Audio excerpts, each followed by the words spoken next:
মাগরিবের ফরজ নামাজের পরে একটি দোয়া পড়ুন এবং ফলাফল নিজ চোখে দেখুন।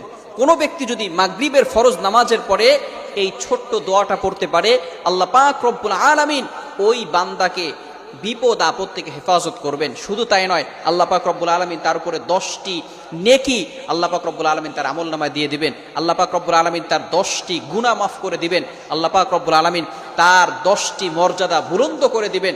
আল্লাহ পাক রব্বুল আলামিন তাকে প্রটেক্ট ফ্রম অল অ্যাক্সিডেন্ট, সকল বিপদ আপদ থেকে, বালা মুসিবত থেকে হেফাজত করবেন। বড় বড় রোগ থেকে আল্লাহ পাক রব্বুল আলামিন ওই দিন তাকে হেফাজত করবেন। আল্লাহ পাক রব্বুল আলামিন অ্যাক্সিডেন্ট থেকে তাকে হেফাজত করবেন। আপনাকে যদি ঘরের ভিতরে আগুন লেগে যায়, আগুন লাগা থেকে আল্লাহ পাক রব্বুল আলামিন আপনাকে হেফাজত করবেন, যদি খালি আপনি একটি আমল করতে পারেন। শুধু তাই নয়, আল্লাহ রাসূল সাল্লাল্লাহু আলাইহি ওয়াসাল্লাম বলে দিয়েছেন, সারা রাত ধরে ওই বান্দার জন্য ফেরেশতারা আল্লাহ তাআলার কাছে দোয়া করতে থাকবে। শুধু তাই নয়, 4 জন গোলাম আজাদ